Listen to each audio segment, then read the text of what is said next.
Tonight on Primetime, as the BBC wrestles with its biggest crisis in decades, another editing scandal from last year resurfaces. Tonight, controversy surrounding COP29 coverage is back in focus. An Azerbaijani deputy minister promised an interview on green energy, found his remarks spliced to imply fossil fuel promotion. Now, as the broadcaster faces renewed scrutiny, we hear directly from the man who faced the fallout of that deception. Time to hear the unedited story.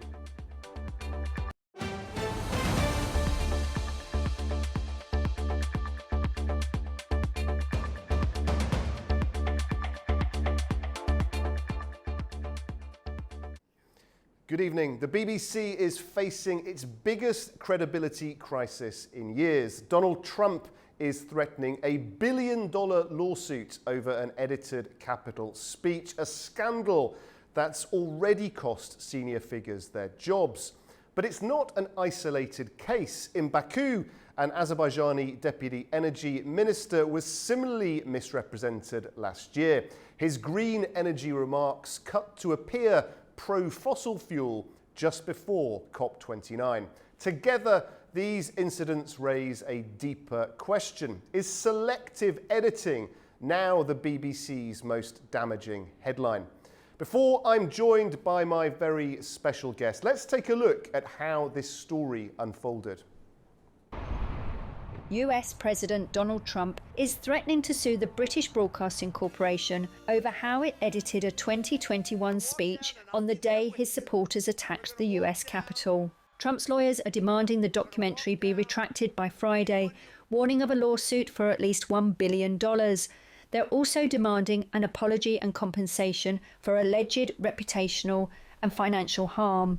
3 excerpts of Trump's speech were sliced together in a Panorama News programme, giving the impression he incited violence. It also omitted parts where he called for a peaceful and patriotic march. His legal team say the edits are false and defamatory and violated Florida defamation law. On Monday, BBC Director General Tim Davie and News Chief Deborah Turness resigned.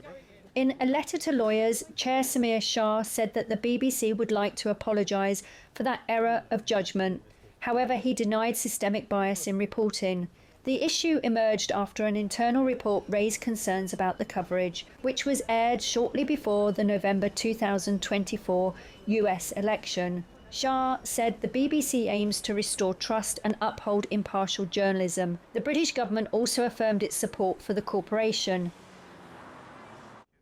Well, joining me now is my very special guest here in the studio, Azerbaijan's Deputy Energy Minister, Mr. Elnur Sultanov. Deputy Minister, thank you for coming in to speak to us. Now, last year, your interview with the BBC caused controversy. Can you just take us back to what happened and how things played out? Nice seeing you, Guy, again. So what happened almost exactly a year ago was that the BBC staged, stole, concealed, monopolized, distorted, and weaponized a conversation against me. That conversation was how I was teaching a certain person how COP29 is not about oil and gas deals, despite his questions, and how it's about decarbonization. And this 25 minutes long conversation was hidden by the BBC, and only 2% of that was taken out and fabricated to support their libel against me that I was actually advancing oil and gas deals as COP29 official. So when this news broke about what they have been doing vis-a-vis Mr. Trump, I think the first thing that came to my mind was I have seen this movie before, and I wasn't surprised at all. Because to me, however surprised I was at that time, when I dug deep down and went through all the processes at the BBC to push them to publish the evidence, and which they refused to do, I really understood that this is something institutional, and this is not the first time and the last time that it's happening. and it's only a matter of time before something like this will come out, and it did. Now, I have to say, during that incident, AnewZ has reached out to the BBC for comment. We haven't yet received anything from them. I know you also have written to them to try and get them to release that full 25 minutes. The purpose of the conversation, you were told, was much more about green energy. And there was a very small moment when things turned, wasn't there? Can you tell us about that? So, Guy, what happens is that I am told that a certain representative of a certain Asian company wants to meet us as COP29 official, me as a COP29 official, and see whether they can become part of the process, COP29 process. And I had open door policy. Whomever wanted to meet me, I talked to them, I met them. So we had a very nice conversation with this person, as you said, for 25 minutes. Yet this person was relentlessly asking about oil and gas deals with SOCAR, State Oil Company of Azerbaijan. I really thought that he's basically a person with a good intention, but a little ignorant. And I was nice to him. And my first sentence, which I remember, was that, sir, COP29 is not about oil and gas deals, it's about decarbonization. And then conversation unfolded. He was very nice, but still asking about oil and gas. And it was really, from my side, was turned into good info session on my side, where I was teaching him what COP29 is really about. It's about decarbonization. It's about reaching net zero by 2050. So it was a very good conversation. And I think full context considered, I am fully behind every single line I said there. But when you take 1% out of 25 minutes long conversation, I think it makes about 4,500 seconds or something like that.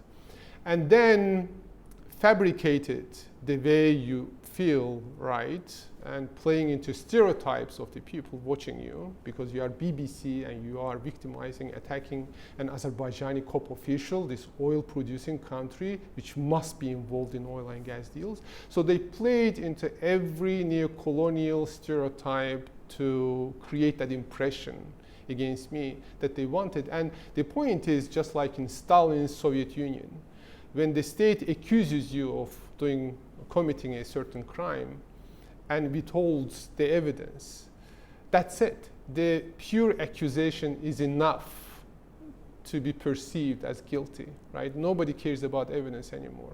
And the BBC, with all the reputation that they have, when they accuse an Azerbaijani COP official, I think that act into itself is enough for many, given the stereotypes that we have in the world, to perceive the person, the victim, as guilty already without looking at the evidence. Because in the case of Mr. Trump, and again, I feel really uneasy having my name side by side with the President of the United States in the same sentence, but still, in his case, they are lucky because they had this evidence publicly available, whereby they could measure the fabrication by the BBC against the publicly available evidence.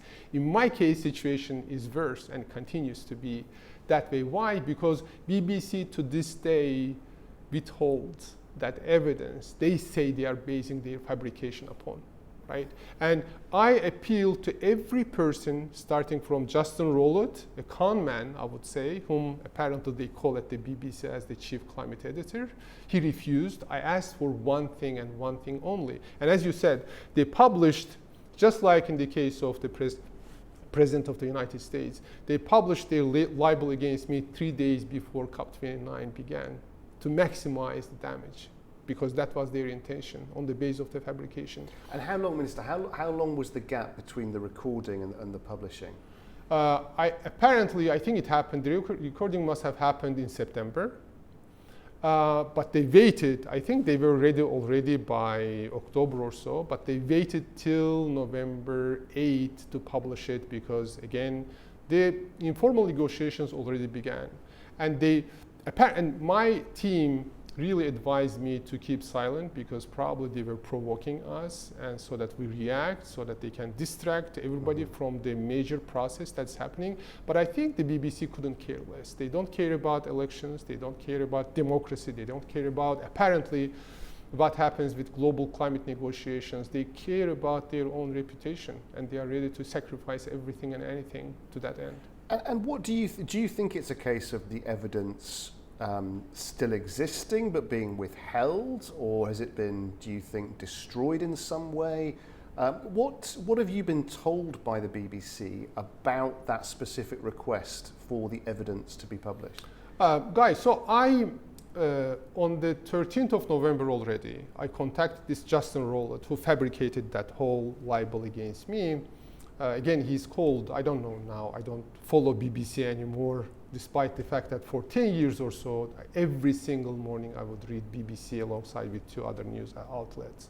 But after they have done what they did vis-a-vis me, I said, oh my God, even if 20% of their news are produced this way, one should not only stop reading BBC, but also detox. So I'm not really looking at anything that is being done by BBC anymore, but this Trump news, of course, is something that you cannot miss.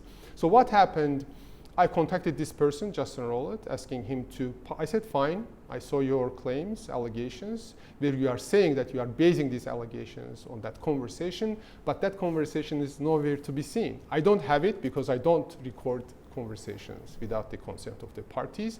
Apparently BBC does that. Fine, I'm fine with that. Don't worry, I won't be making that an issue.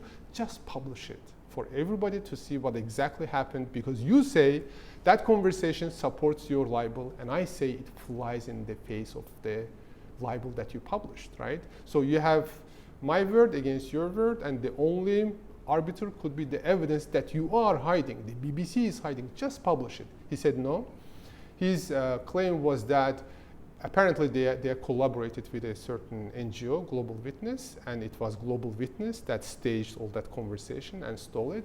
So BBC's and Justin Rowlett's initial claim was really ridiculous. He would tell me that the copyright over that conversation belongs to Global Witness. So this was the first time I was hearing that an asset, stolen asset, belongs to the thief. This was the claim by Justin Rowlett.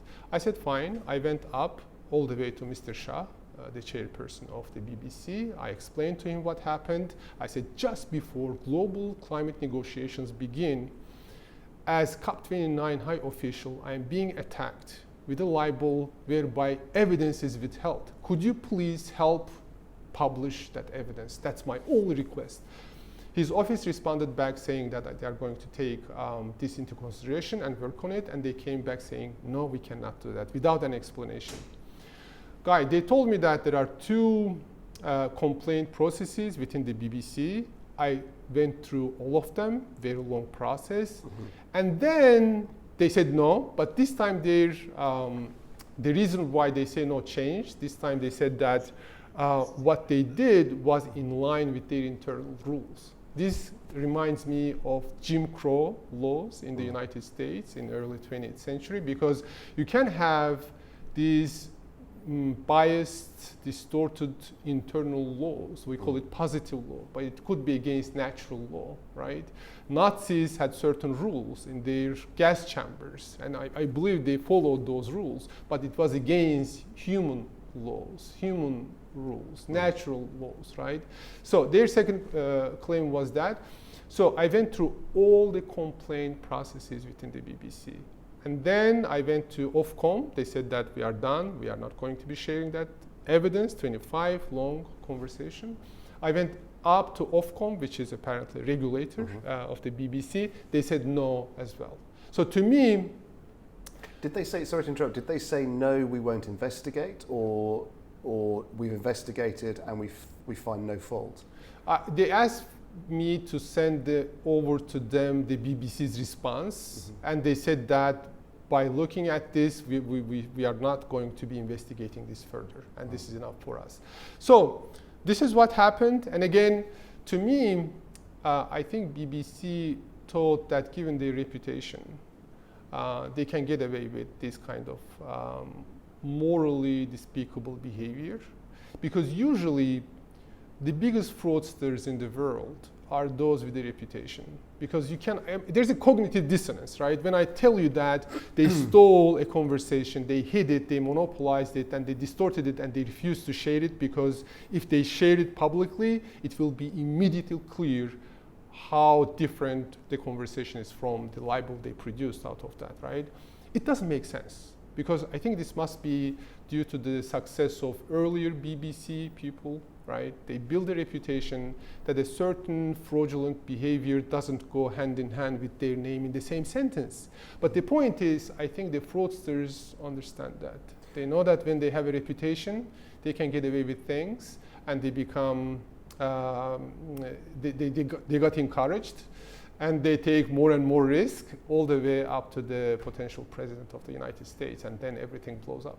I think a lot of people might be surprised that nothing has been able to happen on a ministerial level. I mean, here is a government minister from a friendly country with whether you agree or don't agree with your point of view, nevertheless a reasonable and coherent complaint that needs to be heard and investigated, forced to go through very sort of perfunctory processes of complaint. Has there been any engagement at a government level to discuss?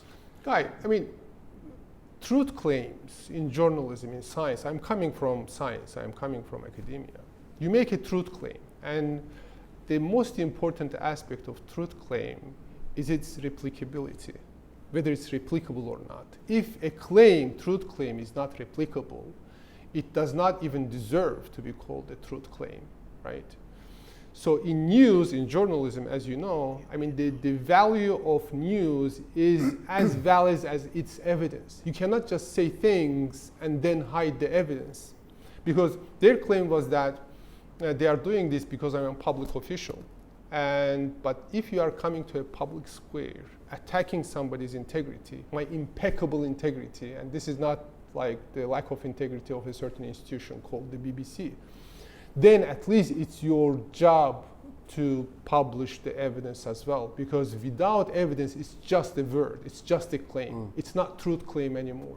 And given your reputation, you have a double responsibility, because people take you seriously. I never in my life would have believed that the BBC could have done something like this against me, but they did. I was surprised. But as I went up towards the highest levels of the BBC in the complaint process, I really understood that it's institutional. I really understood that they have done this before. This is maybe 9th case that they are doing. And as I said before, it's only a matter of time. They are going to take more and more risk because they can get away with things like that. And at one point, they will be so audacious that they will be taking too much risk and it will explode. And this is what happened. As to response, I don't know. I mean, apparently they don't care. And I think in my case, and I'm really surprised they did vis-a-vis Trump, although there are perhaps certain similarities, I think they were careful about choosing their victims. And as every predator does, they choose their victims very carefully. And because when they advance the claim without evidence, for an average person watching the TV, they will be spending their 5 or 7 seconds really listening to what happened. And the BBC accusing this oil-producing country's top official, who is right, they make a decision that BBC must be right. And they knew that, and they abused it fully. And I'm really happy and not surprised that it exploded at the end of the day. It's one of the potential pitfalls of today's media landscape, isn't it? That there is very little time to have sometimes a nuanced discussion. And the moment 2 or 3 points are made, momentum can build and the human mind can fill in the blanks in between. One of the reasons on this show why we like to take more time is to make sure that the full story is told, and we're very grateful you've come in to do that today. I just want to go into more of the detail around the call, if that's okay with you. Of course. So this was a person pretending to be someone whom he was not. So, I mean, Guy, you would be amazed at how much time and resources they spent to stage and fabricate this initial conversation. So apparently BBC, together with Global Witness, probably they hired somebody. They established fake accounts, websites. They prepared for this for at least 2 months. This person pretends to be representing a certain Asian company, and then they contact my assistant saying that they want to be part of COP29 processes, we want to meet with Elnur Sultanov. And when my assistant tells me about this, I say, hey, I meet everybody and anybody who wants to discuss COP29, everybody and anybody, right? What is the worst case scenario? Maybe you will be meeting a climate denier, fine. I mean, you can teach him about science, about what the best available science tells us. So I never said no to anyone who wanted to meet me. And my point, and when I made a public statement to BBC and their collaborators, was that, guys, you didn't have to stage and manipulate for months and spend so much resources. If you just asked me to meet you, and if you asked the same questions, you would have gotten exactly the same answers from me. So you don't have to stage things to make me tell things that I told.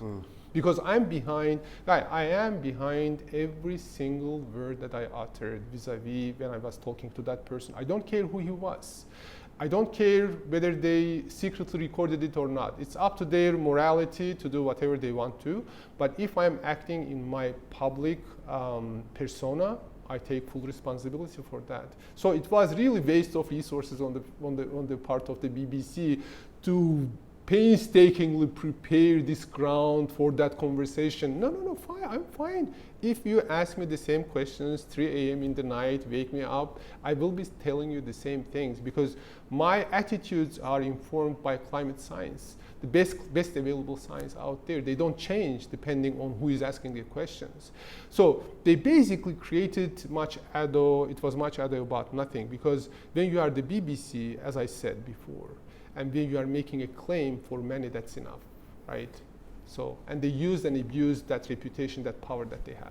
I mean, it'd be hard, you're obviously a government minister, but it'd be hard for anyone not to feel shocked and affected by something like this. I mean, what is your attitude now? Has it changed, your approach towards journalists and media organizations? I'm really a very sincere believer in European enlightenment. I think it's the best thing that happened to us in the last 300 years. And to me, the current torch of humanity, of progress, is being carried out by those who started this process in Europe, as I said, about 300 to 400 years ago. And those institutions who are supposed to be at the forefront of that process, right? They are carrying the banner of enlightenment, right? Because without transparency, without public square judging us, those with power, this kind of progress of humanity wouldn't have been possible, right? So, but those who have this responsibility, when they abuse their responsibility, it becomes a shock to me. Because deep down, I believe that this progress of humankind, and I believe in progress of humankind, I don't think it's linear, but I think something is happening. We are better off today than we were 200 years ago, 100 years ago. And this is because of this liberty of thinking. This is about the ability to ask questions without any fear, right? And then institutions that are really pushing this kind of thinking forward. So to me, really, the BBC was something like that. A certain global witness out there, NGO, trying to make money and creating some sensationalism, third-rate, yellow press, grade sensationalism to make money, that would be understood. But for the BBC, I was really shocked. But then I really understand that, Guy, there is some kind of mixture of neocolonialism, self-righteousness, ignorance and arrogance that get combined and make these people feel that they know the truth. They don't need proof, right? Azerbaijani COP official, he must be guilty a priori. I mean, if you don't have evidence, that's fine. We will find it. Just kill him now. We will find evidence later. So this is the worst that could have happened. And I think this is really one of the indications of how even liberalism can shoot itself into its own foot. So, I am kind of shaken a little bit. Yeah. I'm not surprised. And this is a key element of the criticism that the BBC has been receiving recently since the President Trump scandal. And it's been refuted by the BBC, but there is criticism that points to a sense of an arrogance, perhaps, a moral superiority, which critics have suggested means that sometimes the conclusion, to use your scientific analogy, can come before the evidence gathering. Of course, of course. This is what happened. And again, it's really simple, right? All these details might create a certain complicated picture, but ultimate question vis-a-vis this libel they published against me or claims against me is really this. I mean, where is your evidence, man? Where is your evidence? That's it. I have one question from the November to this day for 1 year.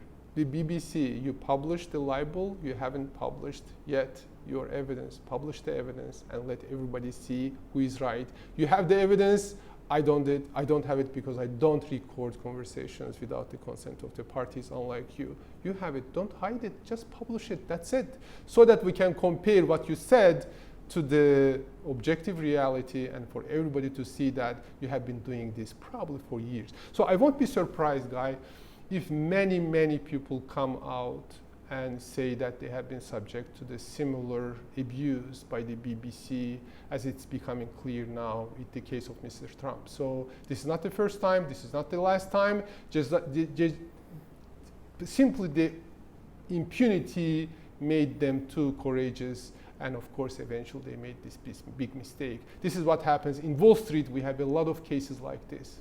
People with a huge reputation, they start small, they abuse their reputation, and they get greedy, they increase their risk-taking, increase it, and at one point it explodes. But by the time it explodes, unfortunately, it has damaged a lot of people, materially, morally, and otherwise. We've just got a couple of minutes left, Minister, but just finally, I wanted to just ask you to really summarise what it is you're asking the BBC to do. Apologise, release the evidence, just in your own words. What's your message? The first thing is the only thing I have been asking them to do, publish the evidence. That 25 minutes long conversation that they have and they claim is behind their libel against me. After they publish it, everything will come naturally, right? After that, they will have to apologize and they will have to retract the libel they published against me. But I have one single question and demand from the BBC that I asked Justin Rowland, Mr. Shah, and the complaint processes within the BBC, publish the evidence that you say you base your libel against me on. That's it. A very clear and straightforward request. Deputy Energy Minister, Mr. Elnur Sultanov, thank you very much indeed. Thank you for coming in.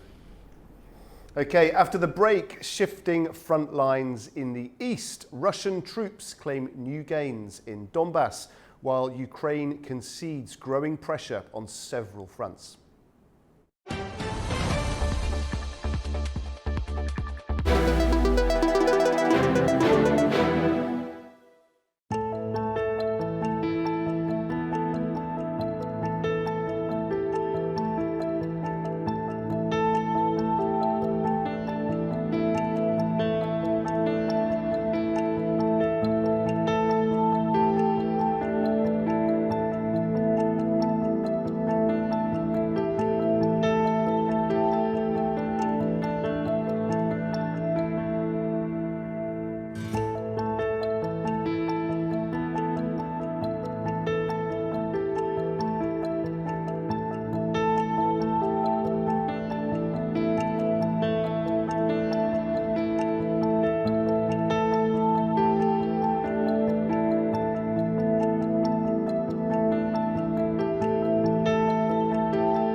has obtained exclusive details on the Turkish Air Force C-130 crash in Georgia near the Azerbaijan border that killed all on board. The aircraft had departed from Ganja International Airport in western Azerbaijan before disappearing from radar and going down in the mountainous Signagi region.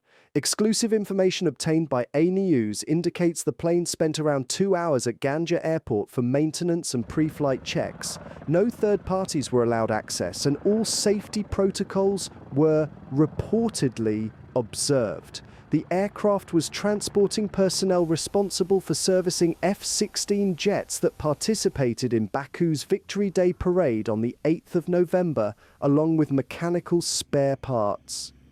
AnewZ sources confirm there were no explosives on board and no signs of external interference or detonation. Video footage of the crash shows the aircraft falling intact with no visible explosion. Investigators are considering two main causes.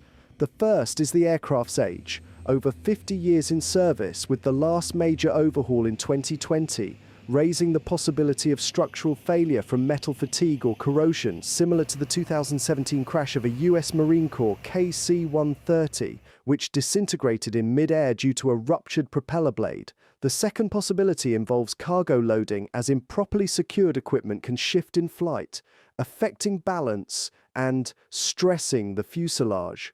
The aircraft's black box was recovered from open terrain and will be decoded, with results to be made public. Turkish, Georgian and Azerbaijani authorities are cooperating closely to determine the exact cause. The C-130 Hercules remains a long-serving tactical transport aircraft widely used by the Turkish Air Force. Preliminary findings point to technical or mechanical failure with no evidence of explosion or sabotage. Final conclusions are expected after flight recorder analysis and the joint investigation report is released.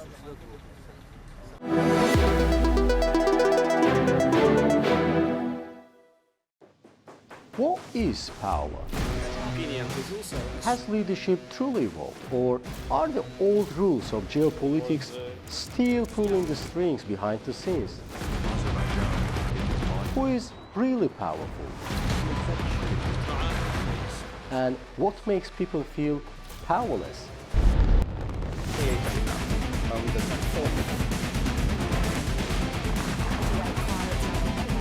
Our new series explores the secrets, strategies, and consequences of power.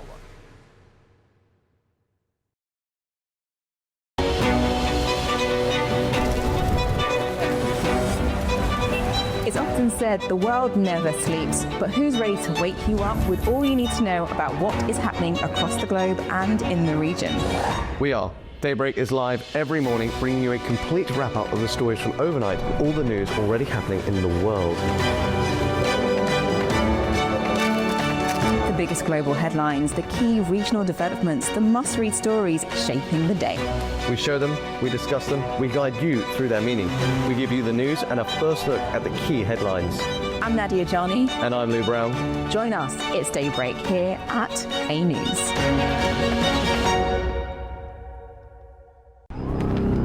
Welcome to AnewZ, unfiltered news and analysis from the region and beyond. From Washington to Beijing, Tehran to Kabul, to Tbilisi to Tashkent. Hello, I'm Jay. Challenges. Today is a certain. We're with you 24/7, taking you live to the front lines of the day's biggest stories. Welcome to Gabon. I'm here.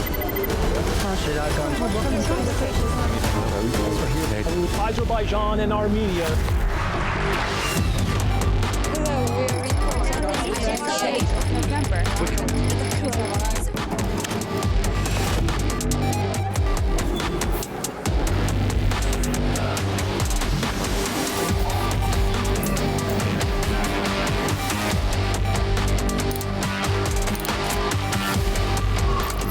Reporting from Paris, the Dar es Salaam, Tel Aviv, Washington, London, Moscow, Kyiv, Berlin, Rio de Janeiro, Beijing, Bangkok, Tbilisi, Tashkent, Almaty, Kazakhstan, Port Sudan, Tehran, Islamabad, Istanbul, Kabul for AnewZ.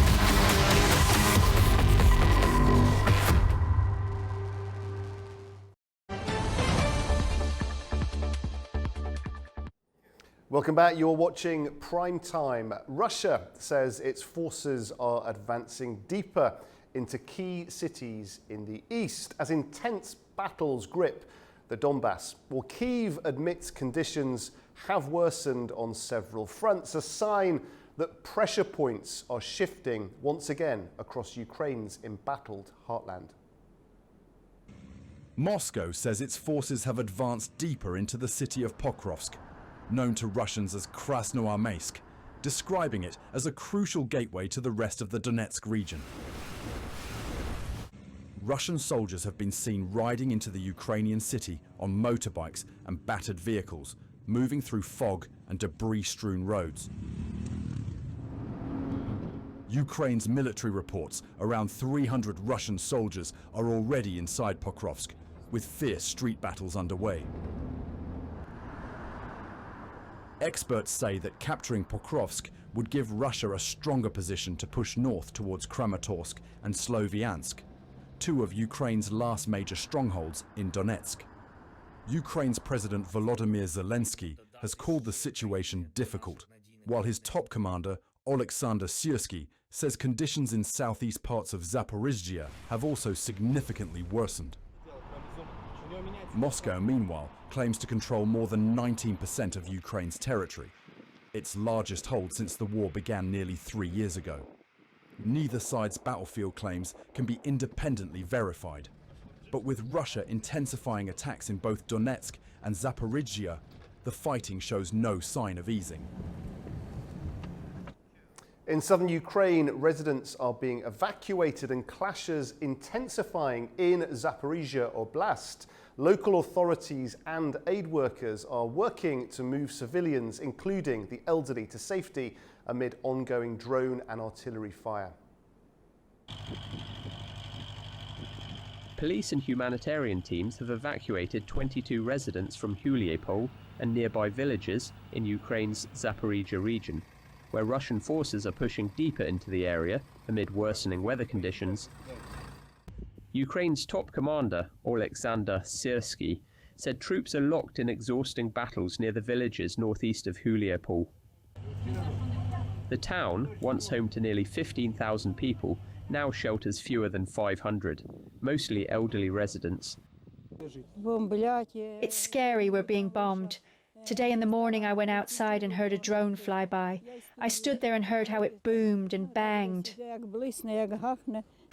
Volunteers and local police say many who stayed behind for years are only now choosing to leave, as strikes grow more frequent and supplies dwindle. We spent some time in the village and decided to leave. We lost our health. Mother is 88 years old. She's lost her health too. There's nowhere to buy medicine. There's no water. We cannot live like that any longer. The evacuations are dangerous. Teams from the NGO patrol chaplains say they face constant aerial threats on the road out. FPVS and glide bombs too, but to a lesser extent in Huliepol. But FPVS on optic fiber cables, you can't do anything against them. So, yeah, FPVS. Regional officials say Russian troops have advanced near several settlements, including Ushpanivka and Novomykolaivka, forcing Ukrainian units to pull back to safer positions. Drone strikes continue to hit Huliepol. On Tuesday, one person was injured in the latest attack. Local authorities are urging the remaining residents to evacuate while it's still possible. Okay, joining me now to discuss this further is Mr. Andrei Telezhenko, a geopolitical analyst based in Basel, Switzerland. Thank you very much indeed for joining us on Primetime. Russian forces gaining ground fast then. How much territory has actually changed hands in the past few weeks? And what is the picture now on the ground? Yeah, thank you for having me on. It's always a great pleasure. And what I can tell is that the Russian army is advancing as it was advancing since the beginning of this year, fast and rapidly compared to we were seeing last couple of years. Every month, the standard advancement is over 500 square kilometers. So this is what the reality on the ground is. Now, and we have to understand this is 1.3 1,030 kilometer front, which is a huge chunk of land all over eastern Ukraine, and everywhere there's advancements in the Donbass area. And we're seeing advancements right now happening not only in the east, but also in the south, in Zaporizhia, Gudai Pole, one of the largest strong points in southern Ukraine right now for the Zaporizhia region, is basically going to go down in the next couple of weeks or even sooner because it's being surrounded by the Russian military. And yesterday, the Russian military also broke in, basically started freeing land in the Kharkiv region north of Ukraine, in another area which was not taken before. So everywhere we're seeing advancements. I'm not talking about Pokrovsk anymore because that's already a done deal for the Russians. It's going to come down within the next week or so. So this is what is happening. More than 500 square kilometers per month, and this is just the bare minimum of what we can see officially.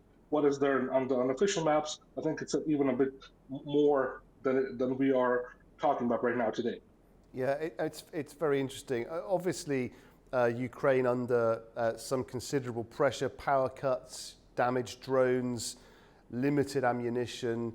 How close do you think Ukraine is in this situation to exhaustion, when fatigue starts to sort of put in the mind of the leaders possible political decisions?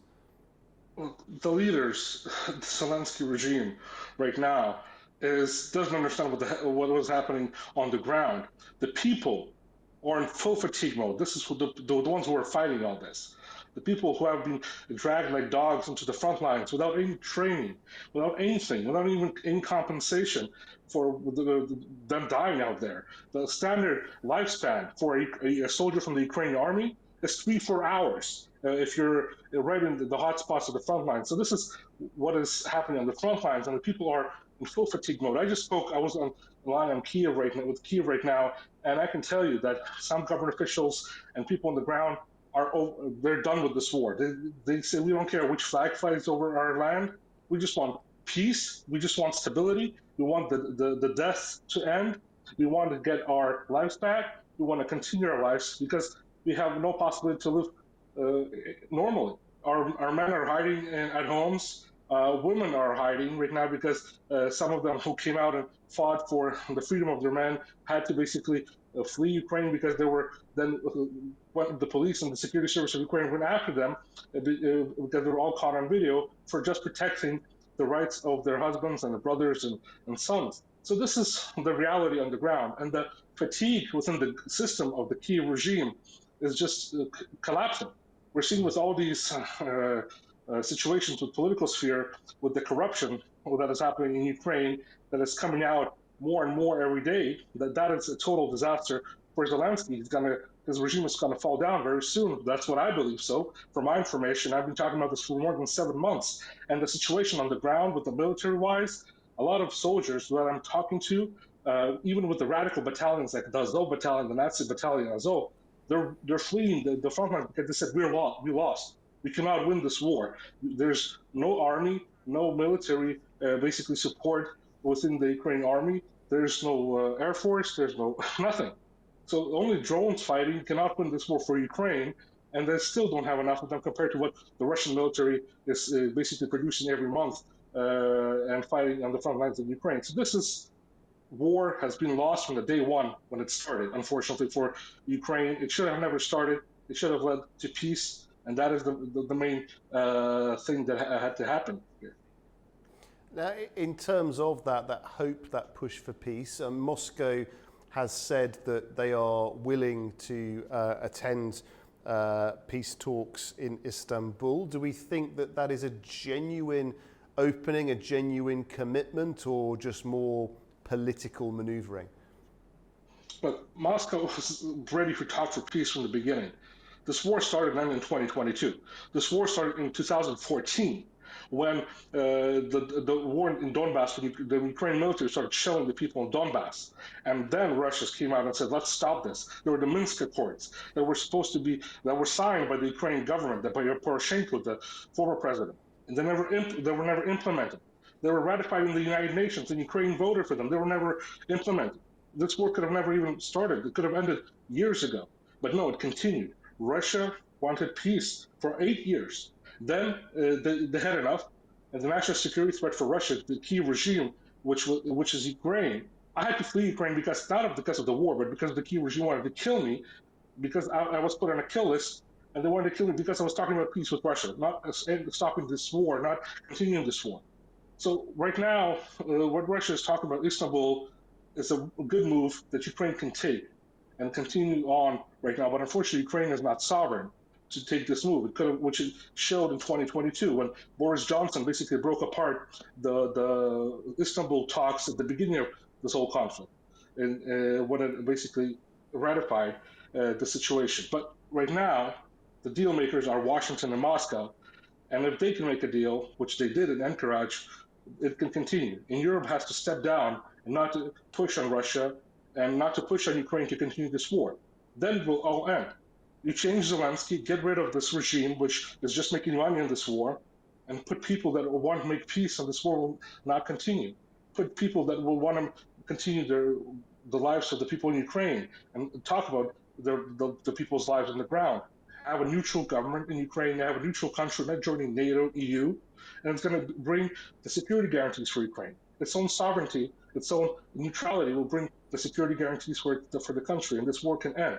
The Istanbul talks are good right now because there are exchanges of people, there's exchanges of bodies happening, but that's not enough. There needs to be more happening right now, and we'll see if that more is going to continue. And away from the politicians, the promises, the negotiations, to the practicalities on the ground, we're obviously now moving deeper and deeper into winter.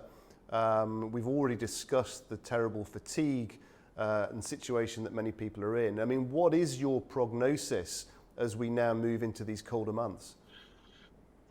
The situation on the ground, Ukraine has men so they can engage into the fighting against their will.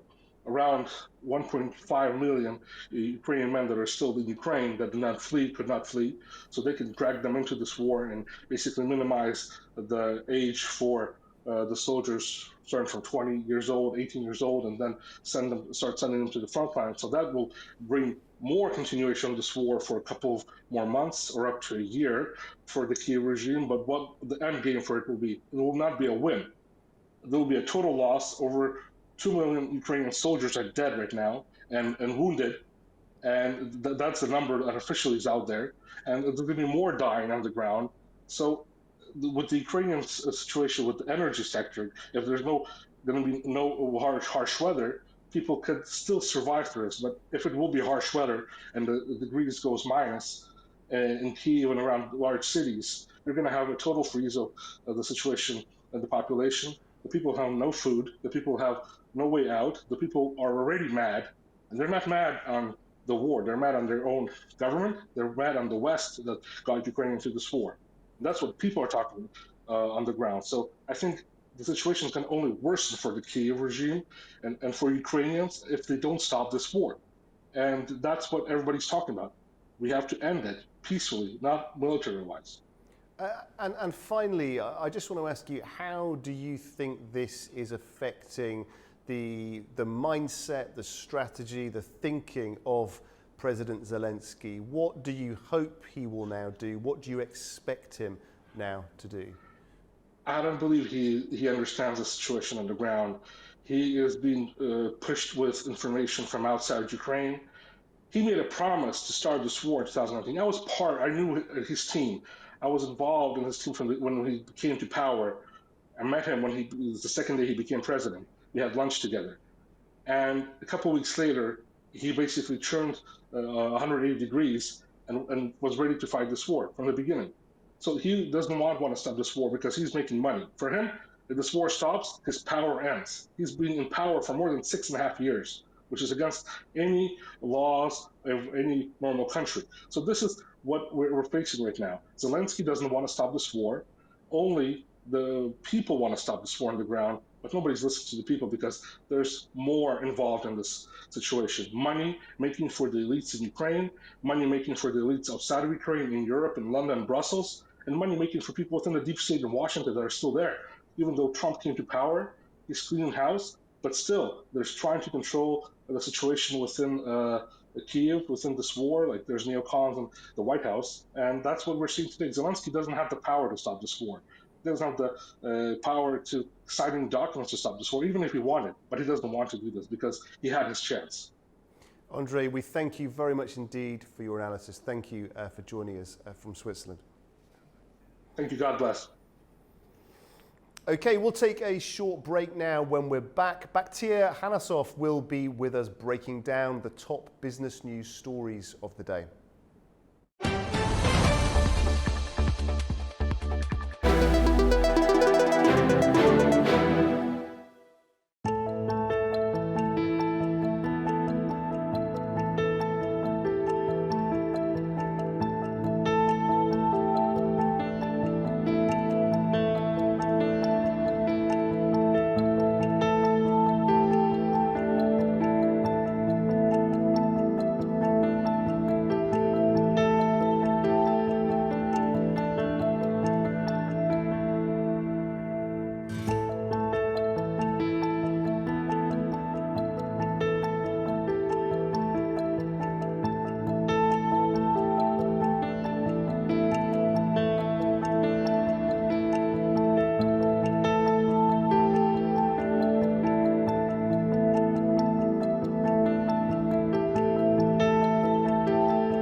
Inside Politics delves deeply into the heart of global issues shaping our world today.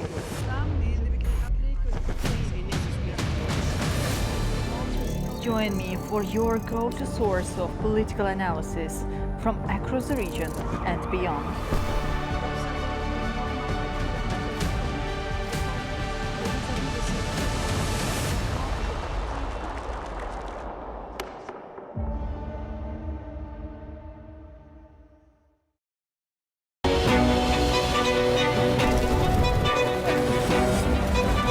It's often said the world never sleeps, but who's ready to wake you up with all you need to know about what is happening across the globe and in the region? We are. Daybreak is live every morning, bringing you a complete wrap-up of the stories from overnight, all the news already happening in the world. The biggest global headlines, the key regional developments, the must-read stories shaping the day. We show them, we discuss them, we guide you through their meaning. We give you the news and a first look at the key headlines. I'm Nadia Jani. And I'm Lou Brown. Join us, it's Daybreak here at AnewZ.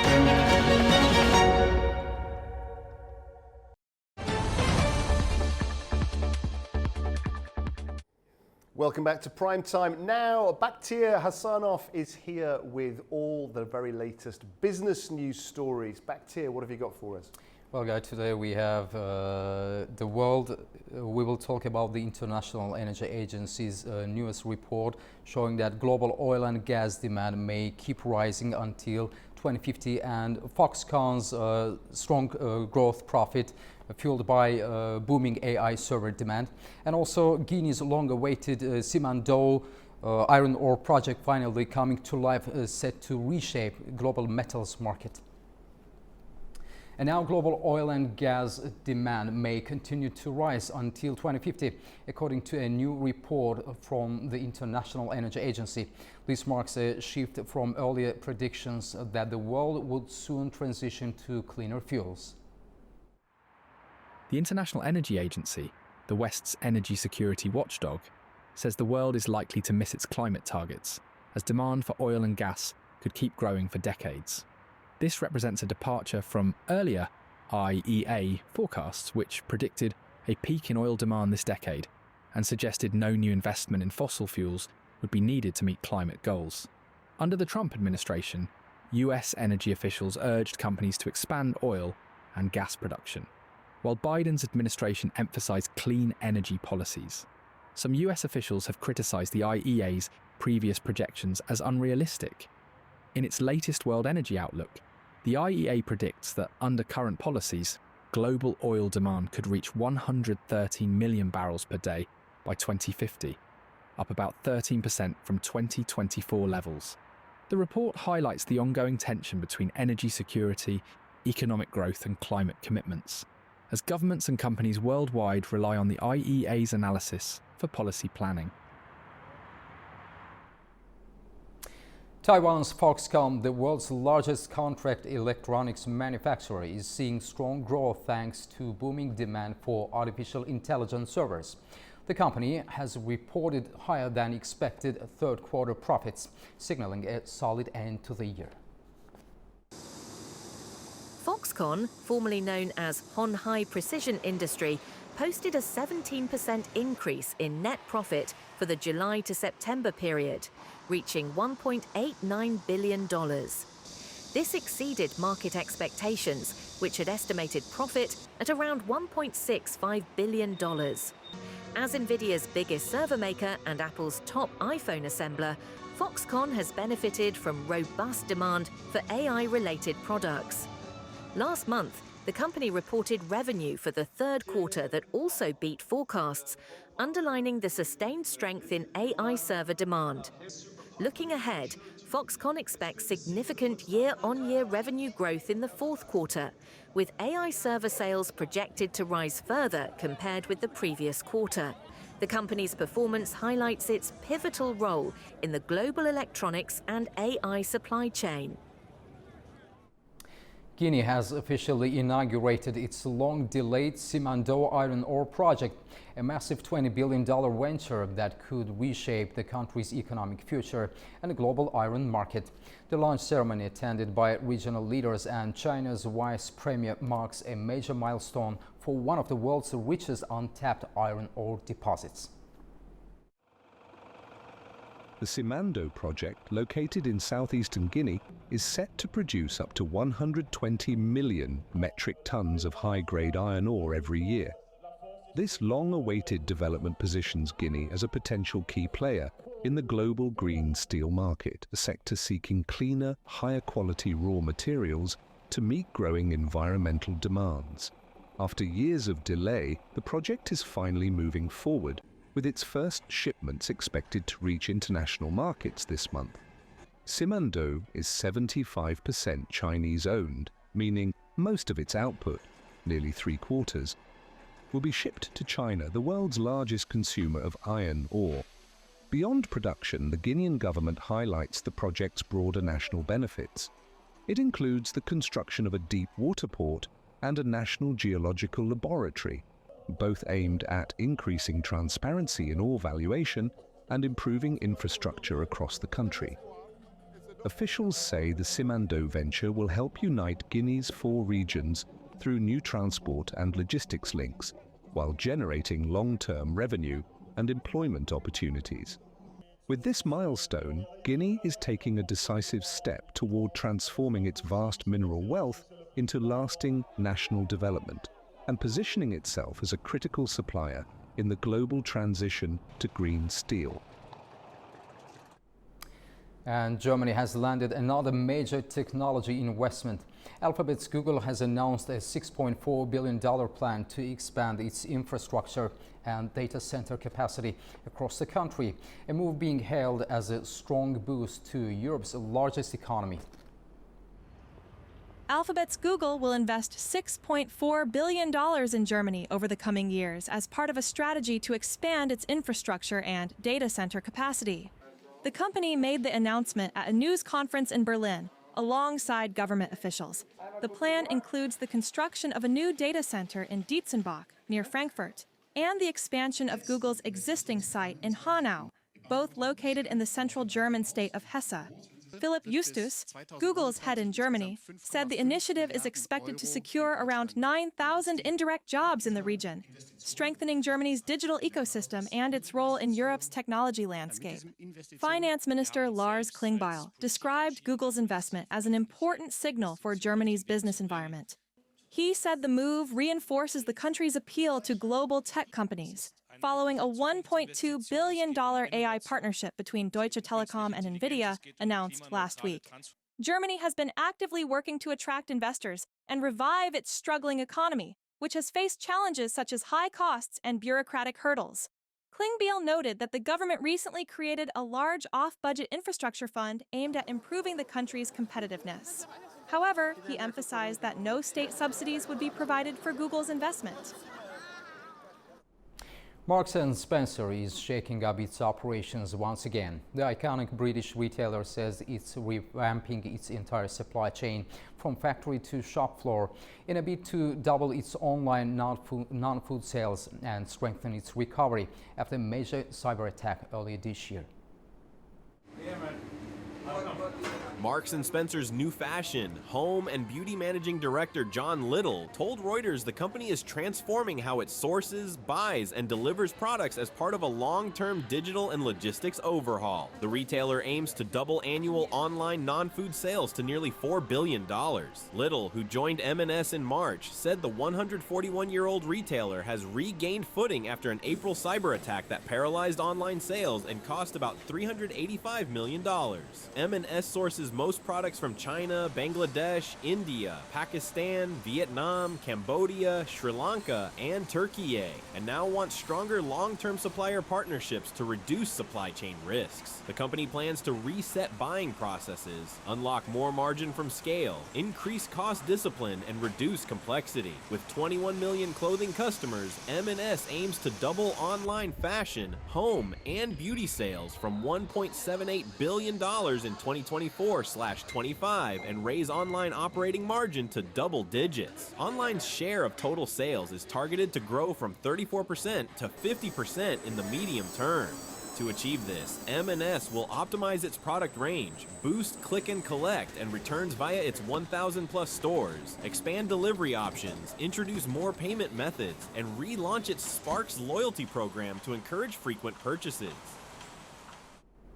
And finally, Germany's Porsche SE, the top shareholder in luxury car maker Porsche AG and Volkswagen Group, has reported a sharp drop in profit as challenges across the automotive sector continue to mount. The holding company says it has been hit hard by problems at both Porsche AG and Volkswagen while trying to navigate slowing electric vehicle demand and rising competition from China.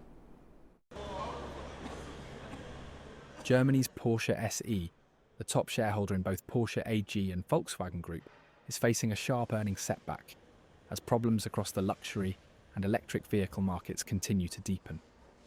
The holding company, controlled by the Porsche and Peak families, said its adjusted profit after tax fell by more than a third in the first 9 months of the year, down to about $1.87 billion. The company attributed the slump to difficulties at Volkswagen and Porsche AG, which are both grappling with rising cost and production challenges. Porsche AG, in particular, has been hit hard after delaying the rollout of a new electric vehicle, while also facing declining demand in China, one of its key markets. The company's finance chief, Johannes Latwein, said Porsche SE has strengthened its financing structure, making it more resilient amid what he called a challenging environment for the automotive industry. Despite the profit drop, the group's net debt fell by about 3% to $5.4 billion, and Porsche SE is sticking with its full-year guidance, following a profit warning back in September linked to a strategy overhaul at Porsche AG.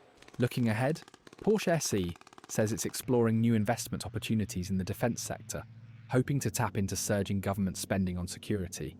a signal that even one of Europe's most iconic automotive groups is now seeking to diversify beyond the car market. Well, that's all we have for today's Business Brief. Guy, the studio is yours. Fascinating stuff, back to you. Thank you very much indeed. Okay, after the break, pressure builds inside Downing Street. Leaks, briefings and rising tempers have exposed cracks within the government. Do stay with us.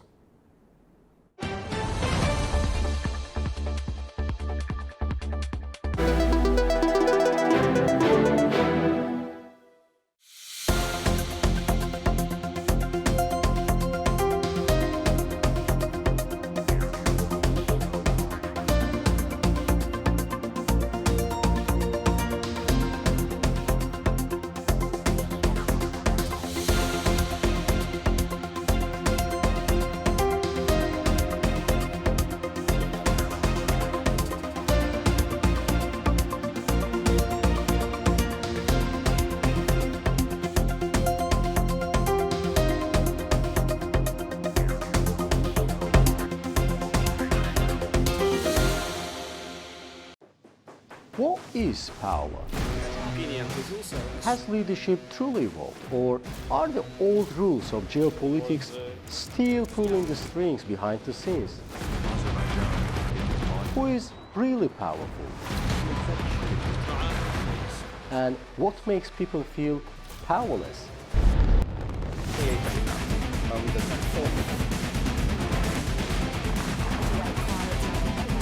Our new series explores the secrets, strategies, and consequences of power.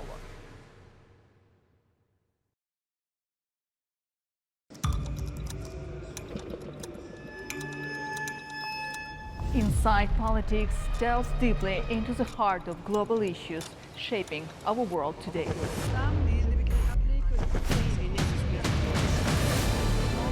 Join me for your go-to source of political analysis from across the region and beyond.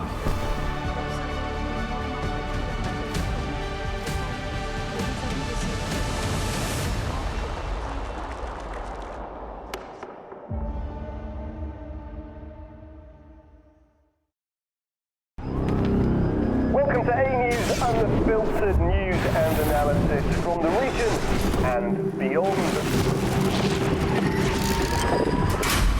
From Washington to Beijing, Tehran to Kabul, to Tbilisi to Tashkent. Hello, I'm Jay. Challenges.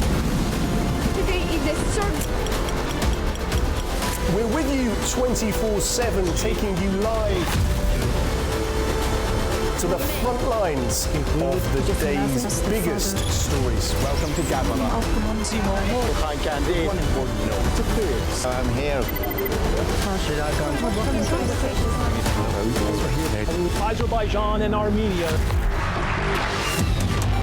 Hello, we're reporting on the shade of November.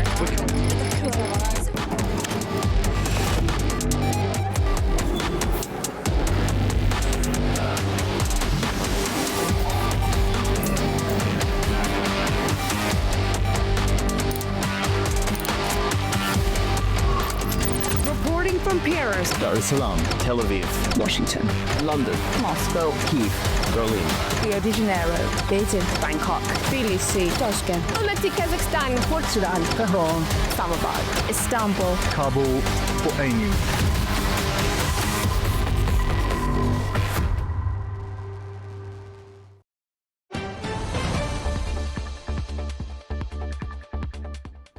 Welcome back. You're watching PrimeTime. Britain's political rumour mill is turning fast tonight. Health Secretary Wes Streeting has flatly denied suggestions that he's preparing to challenge Keir Starmer for the top job.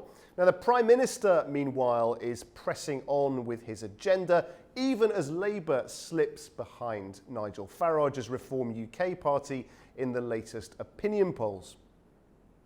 UK Health Secretary Wes Streeting said on Wednesday that he has no intention of ousting Prime Minister Keir Starmer. His statement comes in response to reports from Starmer's allies, warning of a potential leadership challenge after the budget. What I can tell you is that briefing is categorically untrue. I think it's extremely unhelpful, not least because it basically says from a number 10 source the Prime Minister's fighting for his own job. No, he's not. He's fighting to turn around the country. It says that there are people around the Prime Minister who do not follow his model and style of leadership. I can tell you, without having even spoken to the Prime Minister, what he thinks of briefing, what his reaction will be to the front pages and the broadcast bulletins overnight. Some UK media outlets, citing Starmer's allies, have reported that the Prime Minister would resist any challenge to his leadership, with Streeting and Interior Secretary Shabana Mahmood named as potential successors. Although Starmer led the Labour Party to a major election victory in 2024, just 16 months later, his party is slipping in the polls and preparing to break a key election pledge to raise income taxes for the first time since the 1970s. Opinion polls suggest Keir Starmer is one of the least popular Prime Ministers in UK history, with Labour trailing Nigel Farage's populist Reform UK party for months. Well, let's go to London now and get the very latest from AnewZ's Ollie Barrett. Well, Guy, this has been a pretty astonishing episode, to be honest, in what has been a number of weeks full of astonishing episodes for this Keir Starmer government. It really started to emerge properly yesterday evening. We started getting some briefings from sources close to Keir Starmer in and around Downing Street, people who would describe themselves as allies of the Prime Minister, and they started pointing to what they were describing as a potential imminent leadership threat, and they even started to name some of the people that they thought might be involved, and particularly fingers were being pointed at Wes Streeting, who is the current Health Secretary. Now, people close to him very quickly came out and denied he had anything to do with any type of plot or coup like that. He's also on Wednesday been giving a series of broadcast interviews. He's been again denying that he's involved in any kind of plot and says he's fully supportive of the Prime Minister, but interestingly seems to be saying in some of those interviews that number 10, as in Downing Street, and some of the aides and allies of the Prime Minister at the top of his Labour operation, that they are responsible for this briefing and that they need to effectively pipe down. Now, interestingly, during Prime Minister's questions earlier, this was obviously put to Keir Starmer by Kemi Badenoch, the leader of the Conservative Party, and this is how Keir Starmer described it. He said, "Any attack on a member of my cabinet is completely unacceptable." So what he's really doing there is ticking off his own members of staff in his own Downing Street who seem to have been briefing, they felt, on his behalf, but against some of his own cabinet members. And he also stuck up very strongly for Wes Streeting, saying he's doing a great job, as is, he says, the whole of my cabinet. He described this as a united team. Well, that led to a round of laughter in the House of Commons from MPs, given the scale of the dysfunction that we know is evident when it comes to Downing Street and some of those members of staff in it. The other thing that was interesting during Prime Minister's questions is that the Prime Minister was asked to give full support and backing and confidence to his Chief of Staff, Morgan McSweeney. He didn't quite do that. Morgan McSweeney, a very controversial figure that many Labour MPs really don't like very much at all and don't think has delivered a very functional Downing Street since Keir Starmer has been in office. We are just 17 months into Keir Starmer's time in office with a whacking great, thumping big majority at Parliament. So it really is extraordinary to get to this point and there already be these discussions about a possible leadership challenge. One thing that many Labour MPs that are talking to AnewZ are saying is that they just absolutely cannot understand why anyone in Downing Street would have wanted to put this briefing out there.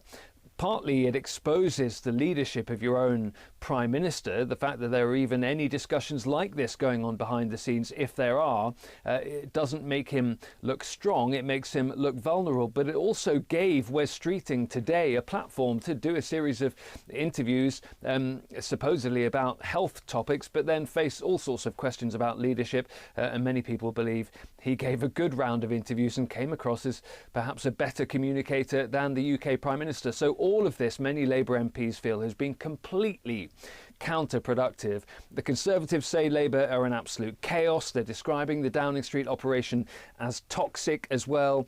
All of this then just adding to the difficult backdrop that Labour has heading towards the budget on November the 26th, at which the Finance Minister, the Chancellor Rachel Reeves, we know is going to have to make what Labour are describing as a series of difficult decisions. Tax rises we expect and some spending cuts possibly in different parts of the economy as well.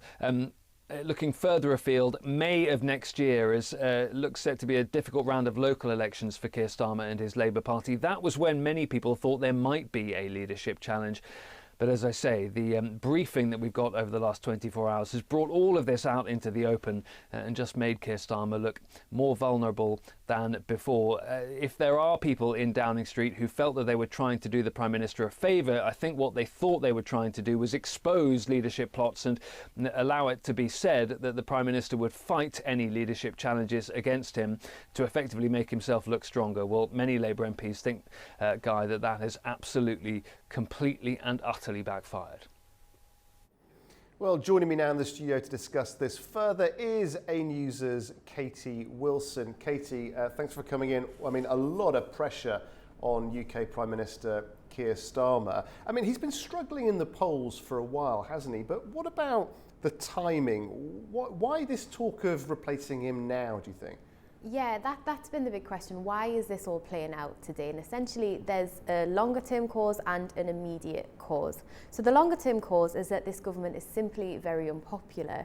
That's the reality displayed by opinion poll after opinion poll.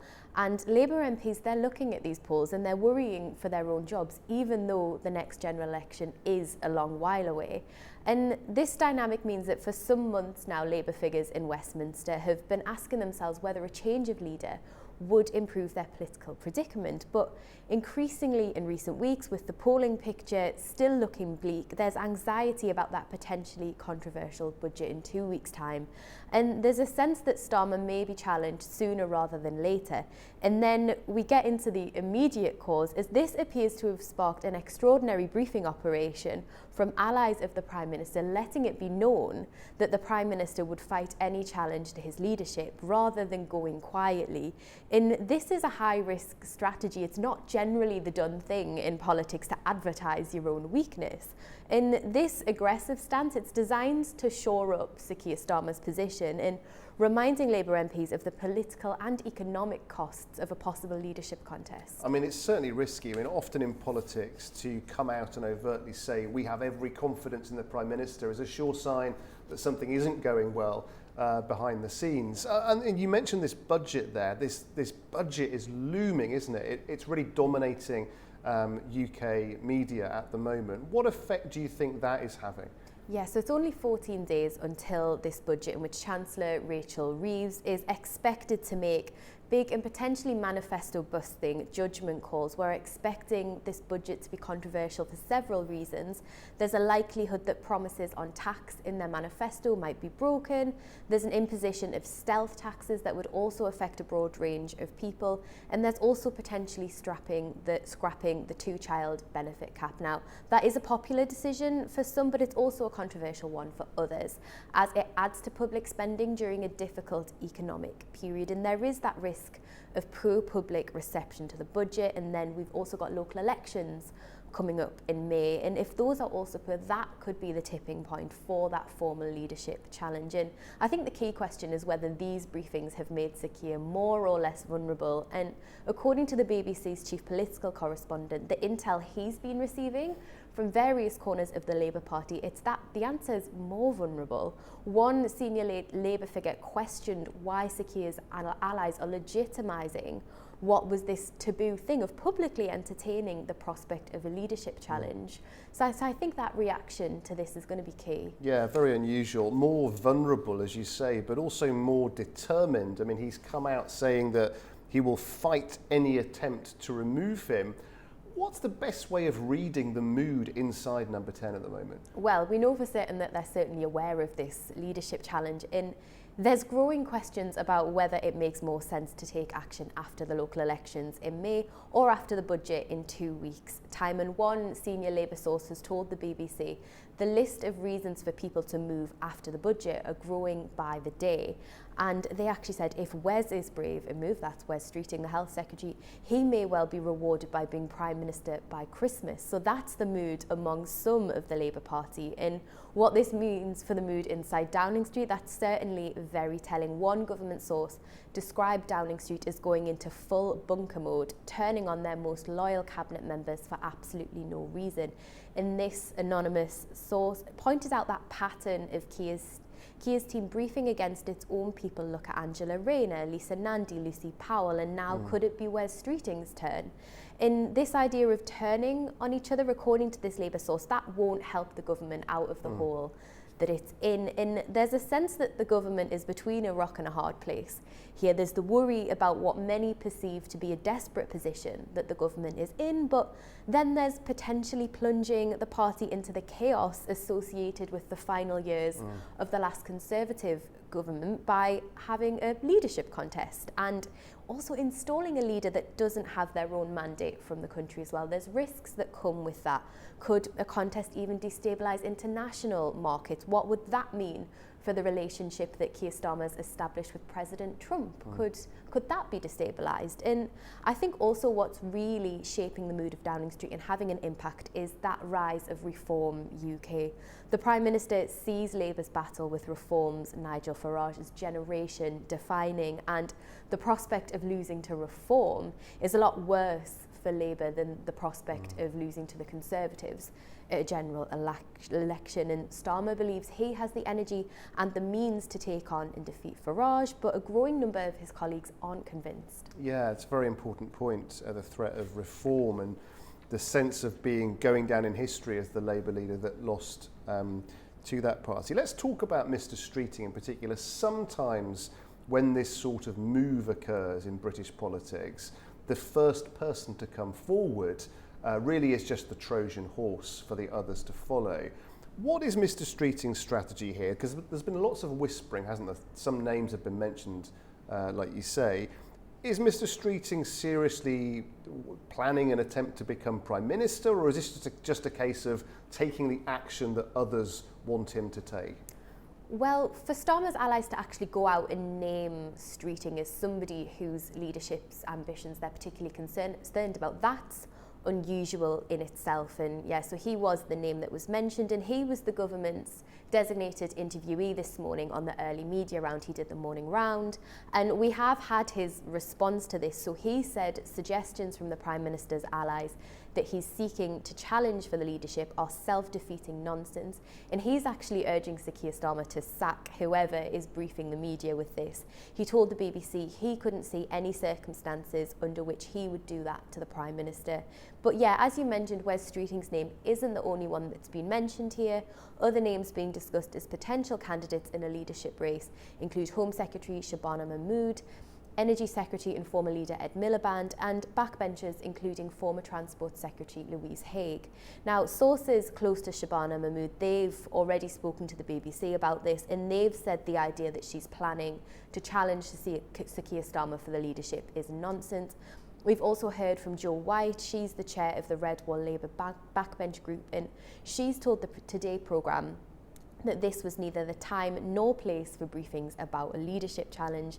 And she says that this is a group of people who think they're much cleverer than the rest of us, who spend their time selectively briefing journalists and stirring the pot. I want to simply say we're not having it. And another unnamed minister has said Keir Starmer is only one of 2 people alive who's won a general election for Labour, and it would be madness to run against him after only 17 months. And it really is only 496 days since Sir Keir Starmer won that landslide victory for Labour in the general election. And you can tell from the comments, this is a genuine row. This is not just a storm in a teacup, to use a British expression. Okay, let's talk about next steps then. We've got this looming budget that everybody seems to be very afraid of.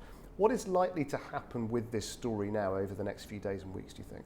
Well, Keir Starmer was challenged by Kemi Badenoch, the leader of the opposition, at Prime Minister's questions today, and that was a fiery debate, but it did allow the Prime Minister to respond to what we've been hearing.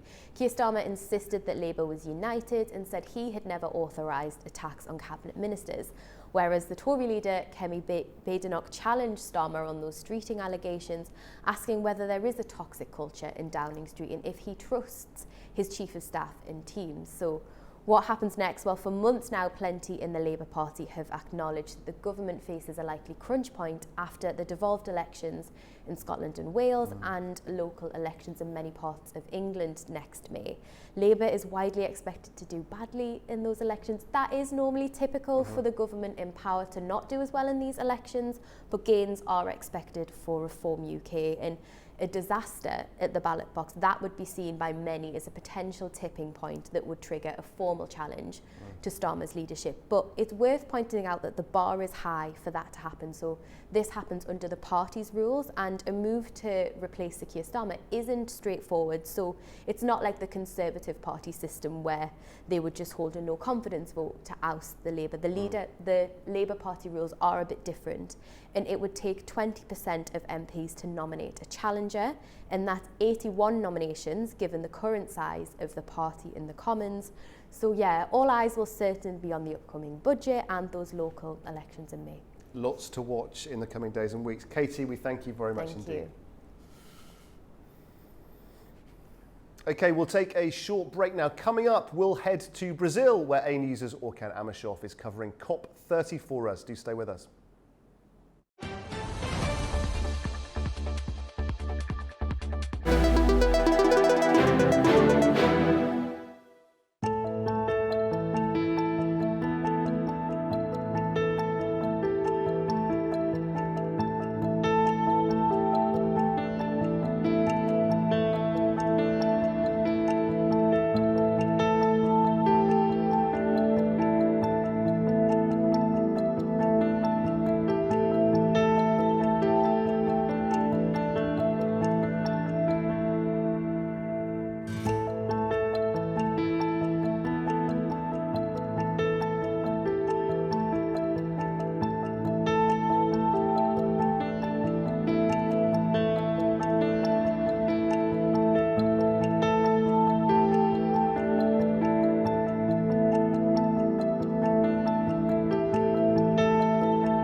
AnewZ has obtained exclusive details on the Turkish Air Force C-130 crash in Georgia near the Azerbaijan border that killed all on board. The aircraft had departed from Ganja International Airport in western Azerbaijan before disappearing from radar and going down in the mountainous Signagi region.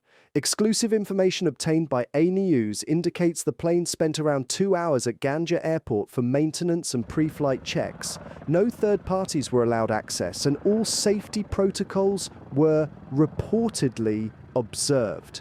The aircraft was transporting personnel responsible for servicing F-16 jets that participated in Baku's Victory Day parade on the 8th of November, along with mechanical spare parts. AnewZ sources confirm there were no explosives on board and no signs of external interference or detonation. Video footage of the crash shows the aircraft falling intact with no visible explosion. Investigators are considering two main causes. The first is the aircraft's age, over 50 years in service, with the last major overhaul in 2020, raising the possibility of structural failure from metal fatigue or corrosion, similar to the 2017 crash of a US Marine Corps KC-130, which disintegrated in mid-air due to a ruptured propeller blade.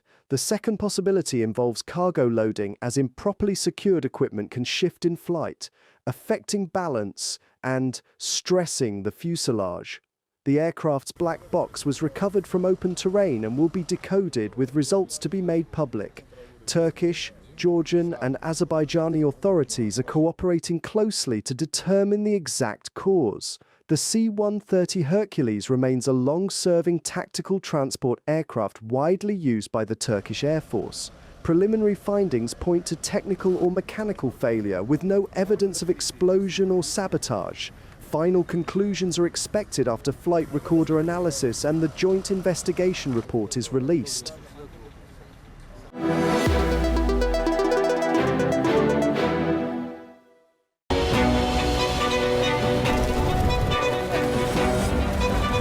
It's often said the world never sleeps, but who's ready to wake you up with all you need to know about what is happening across the globe and in the region?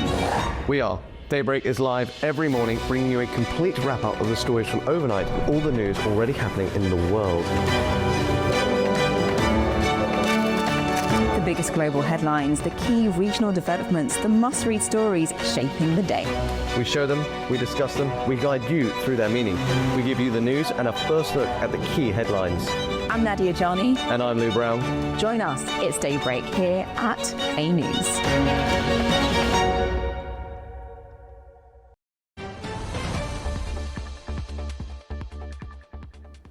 Welcome back. You're watching PrimeTime. Now, tensions flared at the UN's flagship climate summit in Brazil as indigenous representatives clashed with security over access to the conference venue.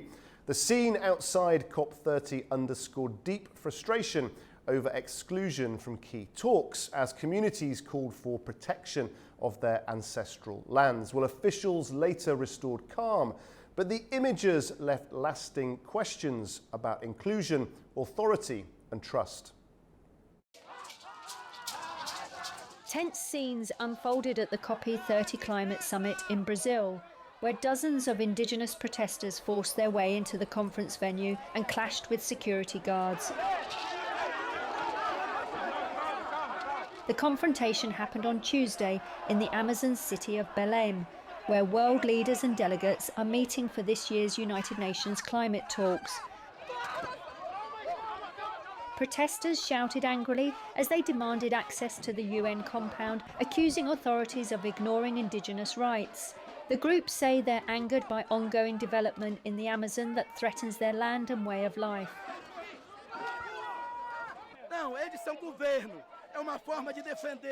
They are the government, this protest. It's a way of defending the space where it's being held at this moment. But for us, it's a moment of revolt, of indignation. It's a moment when we indigenous people feel the defeat of our territory in our skins. We don't eat money, we want our territory free. But the business of oil exploration, mineral exploration and logging continues.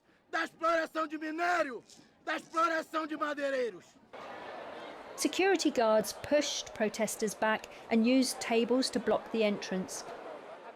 One guard rushed away in a wheelchair, clutching his stomach. Another guard, bleeding from a cut above his eye, said he had been struck by a heavy drumstick thrown from the crowd. Authorities confiscated several batons before the protesters dispersed. The group had earlier joined hundreds of demonstrators marching toward the venue to demand stronger climate action and indigenous participation in decision-making. Okay, let's cross live now to AnewZ's Orkan Amashov, who is there at COP30 for us. Orkan, great to see you there. Dramatic scenes. I mean, you spoke yesterday to us about the heat, the humidity, the atmosphere in the arena. It seems it really reached boiling point and spilled over today. Did you witness what took place? Indeed, what happened yesterday towards end of day 2 was quite abrupt and sudden. When all the delegates, the members, the politicians, members of the negotiating teams were leaving the venue, it happened around 7 p.m. local time here in Belém. The group of indigenous people, members of those communities, stormed into their COP30 venue, and there was a brief moment of mayhem, a degree of perturbation, and there was absolute lack of control. I wasn't there physically within the confines of that section of the COP30 because I was somewhere else within the COP30 venue conducting an interview with the members of the delegation of Singapore at the moment. But ultimately, it was a very dangerous moment, and it revealed something fundamentally problematic about the organization of COP30 in Belém. Security leaves a lot to be desired. And today when I entered COP30 venue this morning, there was more presence, security present. There were more people, more bodies on the ground. Of course, the measures taken were more robust. So it testifies to the fact that certain things were not planned properly from the beginning. And also today what I noticed, Guy, when I was entering the zone, there were volunteers were lined up properly. They were greeting us. The impression that I had that COP30 was kicking off today. Not that it kicked off Monday which was supposed to be day one. It was official, of course, day one. There is a degree of dissatisfaction. I remember yesterday you asked about to what extent indigenous people feel excluded from the decision-making process. I've spoken to many of them. Not all of them are actually critical about the current government of the federal Brazil, but there are those who are critical, of course. There is a fundamental sense that when there are certain deals being struck regarding Amazon Basin, when certain investments being secured, ultimately those investors will get certain exclusive rights, and those rights will militate against the rights of local populations, certain millions residing in the Amazon Basin. There was one particular theory which has been floating in the air today, and that was based on the notion that most of the investors are actually Chinese, and the critics of the government of Lula criticizing him for selling out Amazon Basin to Chinese investors. I think there is an element of internal political friction here involving former President Bolsonaro and his allies and Lula. Effectively, there is a school of thought that this indigenous movement, of course, naturally is properly connected with needs of that the population residing in that part of Brazil, but also, to a certain extent, perhaps manipulated by their opponents of the current president of Brazil. Now, we viewers will have seen your interview with Governor of California, Gavin Newsom, earlier today. He seemed to be calling very passionately for, less rhetoric, more action. Let's get our sleeves rolled up. Let's find solutions. Obviously, we've had this scene today, which must have been shocking for delegates. Has it sort of? What is the atmosphere? Has it sort of knocked people's confidence? Has it sort of knocked people off course at all? But not to the extent that people are completely lost their confidence in their capabilities of this conference to achieve desired outcome. I think the first thing in the morning, what I noticed, I heard that COP today will be a short day, and ultimately security measures will be tightened, and that is indeed the case. But the conference is still underway. I think the initial reaction was that it would cause disruption. Even the conference day 3 will not be a full day, but that has not happened. It's 2:30 p.m. here in Belém, Brazil, and the number of events are taking place in the Blue Zone. After this interview, after this conversation with you, I'm off to Azerbaijani Pavilion, where I'll be meeting the executive director of the Loss and Damage Fund. So everything is moving in the right direction and properly organized to a measurable extent. But the initial reaction was that indigenous movement, that the moment when they all stormed into their entrance zone of the COP30 venue, that moment gave rise to the possibility that day 3 will not commence or will not end properly. But that concern has not materialized, to be absolutely honest with you. I mean, of course, there are a number of issues to be discussed here. The process is not very, very quick. I mean, intensity is there in terms of negotiations, but when it comes to the attainment of an initial breakthrough, that hasn't happened yet. As I mentioned last time, COP29 started with a number of breakthroughs, but COP30 so far has failed to produce any form of breakthrough. There is a degree of dissatisfaction among the delegates, in particular when it comes to the question of COP30 presidency not having this enforcing mechanism in order to intensify the process. But there are developments that are taking place irrespective of the intensity of negotiations related to the key COP deliverables. I mean, COP32 will be held in Ethiopia. We know that now. Regarding COP31, Turkey and Australia are two key contenders. That will be decided upon by the end of COP30 here. So, and also, of course, there are some developments regarding the Loss and Damage Fund. As I'm sure you remember, Guy, that's the idea itself, Loss and Damage Fund, emerged as a mechanism back at COP27 During COP28, this internal interim structure was operationalized with the framework being established, but the actual fund was established in Baku at COP29 with the governing structure being established, with the inaugural executive director being appointed before COP29 in order to make sure that once the structure is there, he's able to assume his responsibilities. But there are some, naturally, expectations, and the process is underway. But as I said, no breakthrough. An intensity of the attainment of necessary result leaves a lot to be desired. And Orkan, just to add to the tension, some strong words from India, New Delhi slamming the EU's planned carbon border tax, calling it protectionist. Just give us a sense of what's happened there. Well, a very important moment. It's part of the Global South and Global North division, which was the case back in Baku, and it still continues to be the case here at COP30. But there is a principled argument when it comes to what they call carbon border mechanism. It effectively means that carbon sensitive or carbon imports needs to be subjected to a levy. That effectively means, from the perspective of India, that European Union, in order to carry out its decarbonization policy, is punishing developing countries like India, which have not historically contributed to that climate change, to the global warming, and now effectively European Union, its institutions, are punishing developing countries, including India. And this sentiment is shared by many other countries as well, not just by India. And the belief there is that this approach, where you have this carbon sensitive, you've got this policy which is called, the implying and implementing a levy in relation to carbon sensitive imports. This goes against the grain of that principle, which we call common but differentiated responsibility, which lies at the very heart of the UN FLC and also international climate law. But ultimately, I guess this matter will also be sorted out. It does not really go to the heart of the discussion here when it comes to the key deliverable, but definitely it's part of the global South and North divide. Definitely there's a matter of principle for India, and definitely a number of countries will support India, but I don't think it will have a considerable bearing upon their ultimate key deliverable, which should be about deforestation and also attainment of adaptation goals. Orkan, we thank you very much indeed for working so hard to bring us all this great insight from over there in Brazil. Thank you. Thank you, Guy. A lot is happening. Today is just midday, and when I'm back next time, there'll be a lot to talk about.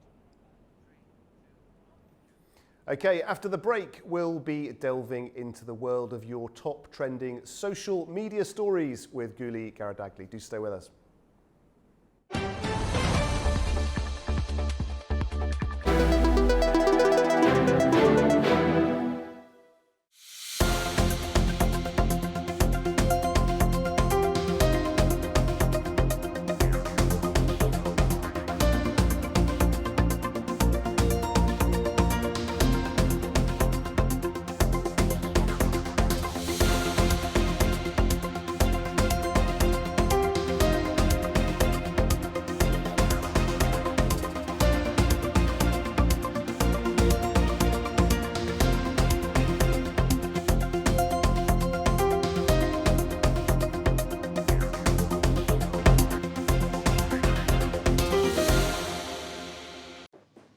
What is power? Has leadership truly evolved, or are the old rules of geopolitics still pulling the strings behind the scenes? Who is really powerful? And what makes people feel powerless?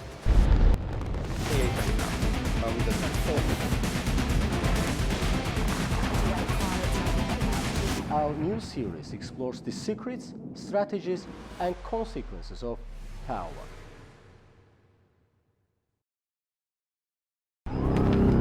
Welcome to AnewZ, unfiltered news and analysis from the region and beyond.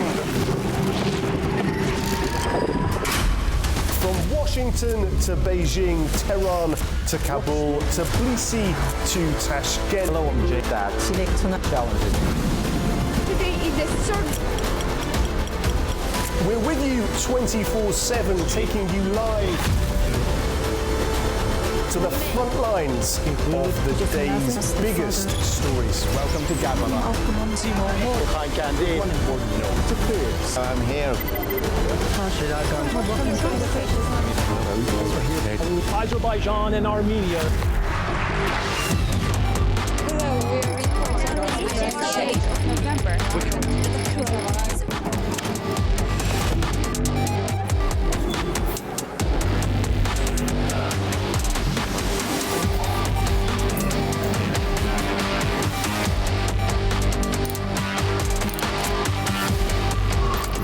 Reporting from Paris, Dar es Salaam, Tel Aviv, Washington, London, Moscow, Kyiv, Berlin, Rio de Janeiro, Beijing, Bangkok, Tbilisi, Tashkent, Almaty, Kazakhstan, Port Sudan, Tehran, Islamabad, Istanbul, Kabul for AnewZ.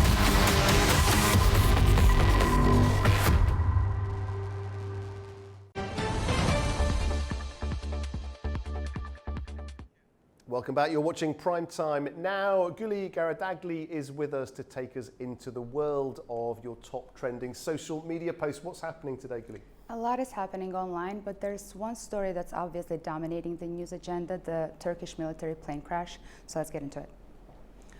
We begin with updates from Georgia, where recovery efforts are continuing after the deadly crash of a Turkish military plane near the Azerbaijan border. Our own Nini Nikolashvili is reporting from as close as the media can get to the crash site, with exclusive details on what investigators have found so far. Now we're coming to you from the closest accessible point near the crash site in the Georgia Sinagi municipality, where recovery efforts continue after the deadly crash of a Turkish military transport plane. AnewZ crew on the ground obtained exclusive information that all 20 bodies have been recovered on the site today. Our Nini Nikolashvili has the latest updates. The Turkish Ministry of National Defense has confirmed that 20 personnel were killed in the crash of a C-130 military transport plane in Georgia on November 11. The aircraft went down near the Georgia-Azerbaijan border, and joint search and recovery efforts are underway with Georgian authorities. Defense Minister Yasir Guler expressed condolences to the victims' families and the Turkish nation, calling the fallen soldiers heroic comrades in arms. We are reporting from the closest point accessible to the media in Georgia's Sinagi municipality. Police now have expanded the restricted perimeter, and access to the site is completely blocked due to the ongoing recovery and investigation process. The Special Tasks Department is mobilized on location, and foreign and Georgian forensic teams are working jointly. Bodies are being retrieved from the crash site, and several remains have already been found near the front section of the aircraft. Because of the sensitivity of this process, media movement has been stopped entirely beyond this point. In its statement, U.S. manufacturer Lockheed Martin, which produces the C-130 Hercules, also expressed condolences to Turkey's Air Force and citizens, saying the company is ready to support investigators in any way necessary. The C-130 is one of the most widely used tactical airlifters in the world, designed to transport cargo, troops, and equipment capable of landing even on unprepared runways. At this stage, the cause of the crash is still unknown. Right now, investigators are focused on two possible causes: a technical malfunction or structural failure, or human error, including unsecured cargo on board. However, experts say it is still too early for conclusions. We will continue to stay on site and monitor development as rescue and investigation operations progress. Nini Nikolashvili, Sinagi, AnewZ. After the tragic crash near the Georgia-Azerbaijan border, new footage and analysis are shedding light on what may have happened in those final moments. AnewZ takes a closer look at the sequence of the crash and how it compares to similar incidents in the past. A Turkish Air Force C-130 military cargo plane has crashed in Georgia near the border with Azerbaijan. Mid-air footage circulating online shows the aircraft breaking apart before impact over a mountainous area.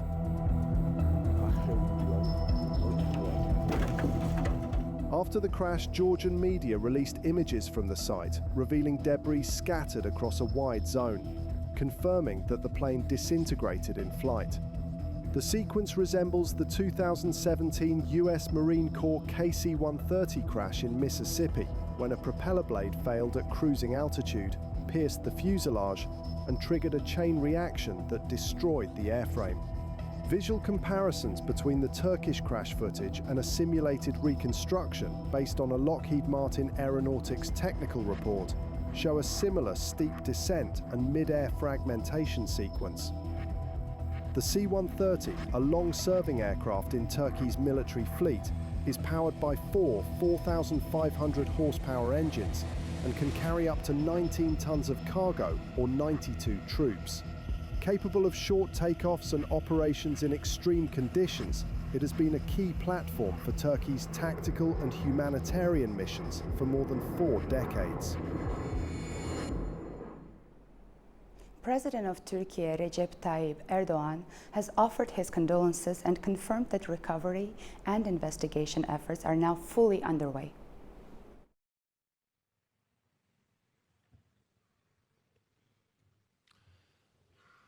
Yine dün gece 46 kişilik kaza.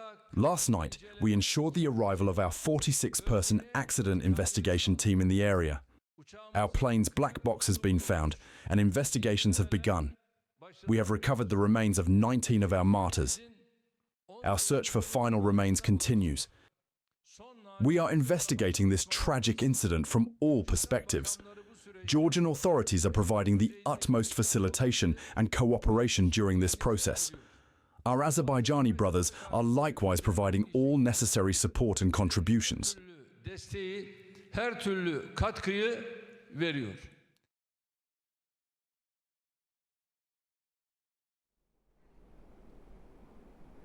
Meanwhile, over in the Philippines, another kind of tragedy. Along the coast of the Philippines, what was once a peaceful seaside town is now unrecognizable. Entire communities have been cut off, and for many families, years of hard work were wiped away overnight.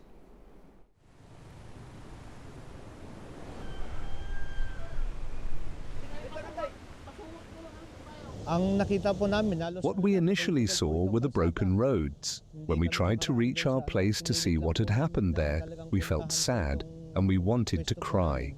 This was our main source of living. I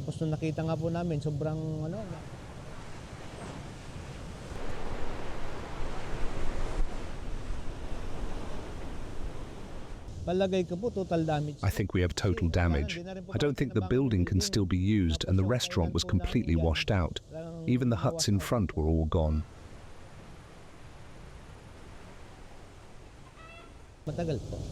It will take a long time to recover.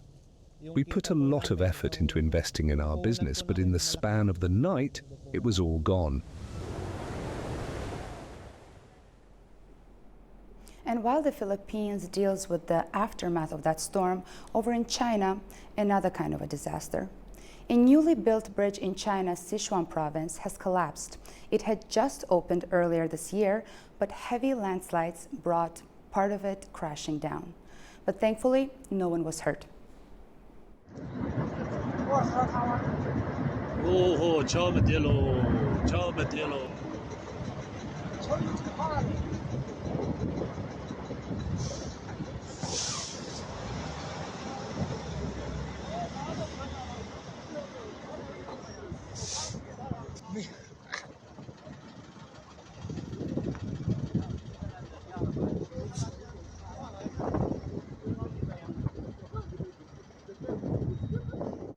And now let's head to Brazil.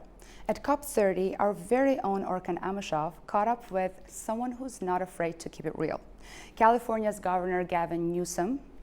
His message: less talk and more action when it comes to climate change. It's this whole notion about action. Finally, I have no more interest around ambition. I want to talk about practical application. It's about getting things done. And what's happening all around the world is people are proving, not asserting, we can do this in a cost-effective way. And California's 2/3 of our grid is clean, green energy.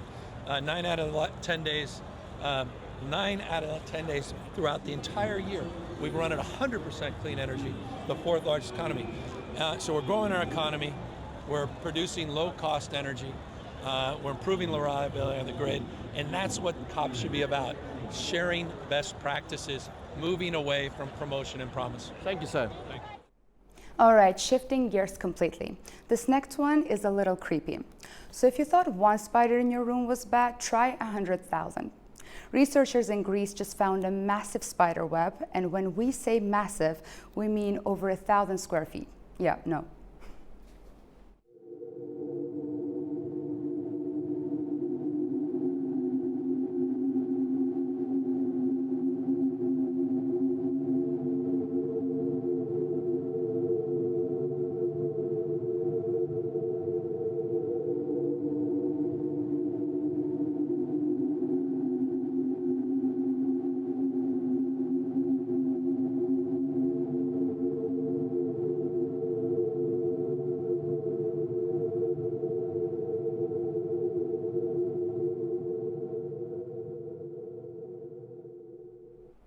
And from spiders to something equally weird. You know those weird looking dolls everyone is obsessed with? Yeah, the ones that look like they'd either hug you or haunt you. You've heard about Labubu, and they've now made it to London. Apparently everyone wants one.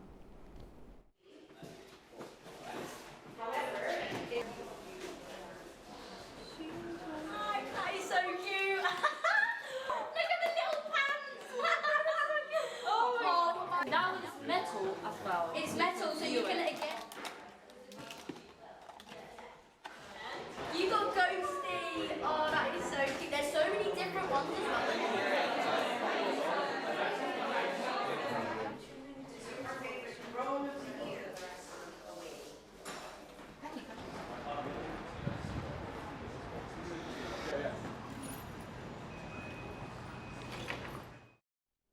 That's all I've got for you today, and don't forget to check our website at AnewZ.tv, and of course check us out on all of the social media platforms. Back to you, Guy. Fascinating selection as always, Guli. Thank you very much indeed. Okay, that brings us to the end of Prime Time tonight. Thank you very much for watching. Please do join us again tomorrow evening for more insight and analysis. And from all of us here in Baku and around the world, we'll see you soon.